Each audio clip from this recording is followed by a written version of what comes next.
है या नहीं है, एक बड़ा सवाल है, क्योंकि कश्मीर आते आते रीजनल पार्टियां एक दूसरे के सामने हैं। जम्मू आते आते एक ही पेज पर सारे लोग नजर आते हैं, यानी 2 सीटों पर इत्तेहाद फिलहाल है। क्योंकि कल डॉक्टर फारूक अब्दुल्ला ने एक बार फिर इस बात का इशारा दिया कि मुत्तहिदा कैंडिडेट जो उधमपुर लोकसभा सीट के लिए है, जम्मू लोकसभा सीट के लिए है, उनके लिए सब ने वोट एक साथ करना होगा और उन ताकतों को रोकना होगा जो ताकतें जम्मू कश्मीर के अंदर फसाद को बर्पा करना चाहती हैं। डॉक्टर फारूक अब्दुल्ला जो कि खुलकर अपनी 3 नशिस्तें जो जनूबी कश्मीर के अंदर है, जिन पर काफ़ी तजब्जुब भी कुछ सियासी जमातों के अंदर या वर्करों के दरमियान देखा गया, जिस पर पीडीपी कल खुलकर सामने आई। लेकिन जब बात जम्मू की है तो नेशनल कॉन्फ्रेंस पहले दिन से कह रही थी कि वो 3 सीटें इंडिया अलायंस की हैं। जब आप टनल के इस तरफ आते हैं तो कम से कम 2 सीटों पर हमारी मुकम्मल तौर पर हिमायत जो है वो इंडिया अलायंस के कैंडिडेट को रहेगी। और कल जब वो बात कर रहे थे, पहला दिन जब रमन वल्ला 2 अप्रैल को गए थे, कागजात नामजदगी दाखिल कराए थे,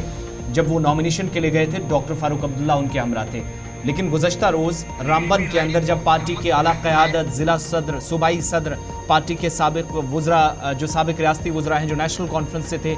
साबिक MLAs थे, वो उनके साथ थे। खुलकर उन्होंने इंडिया अलायंस के कैंडिडेट की न सिर्फ एक बार फिर से हिमायत की, बल्कि साथ साथ ये भी ऐलान कर दिया कि अगर इस पूरे खित्ते को बचाना है, आईनी हैसियत को बचाना है या आइन को बचाना है, तो इसके तहफ़्फ़ुज़ के लिए ये ज़रूरी है कि बीजेपी के खिलाफ जिन उम्मीदवारों को खड़ा किया गया है उनकी न सिर्फ हिमायत की जाए, बल्कि भारी अक्सरियत से उन्हें कामयाब भी किया जाए। डॉक्टर फारूक अब्दुल्ला के इस बयान के साथ साथ जहां आप देख रहे हैं इस पूरे बेल्ट के अंदर, कल के प्रोग्राम में भी हमने आपको बताया था कि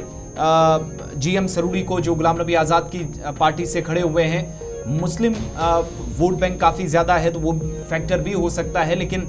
GM सरूरी आप देखेंगे अपने एरिया से काफ़ी वोट ले भी सकते हैं। इशारों में ये कह दिया गया कि कई ऐसे लोग खड़े किए गए जो मुस्लिम वोट बैंक को तकसीम करने के लिए लाए गए हैं, यानी निशाने पर गुलाम नबी आज़ाद की पार्टी डॉक्टर फारूक अब्दुल्ला की थी और इंडिया अलायंस के लिए खुलकर बात करते हुए आए। पार्टी के दीगर लीडरान, आला क़यादत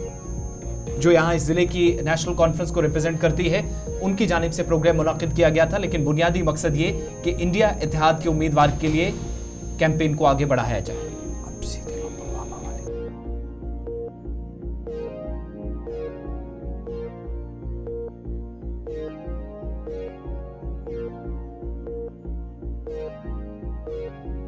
में शामिल करेंगे 9:40 होने वाले हैं, लेकिन उससे पहले जरा अमरनाथ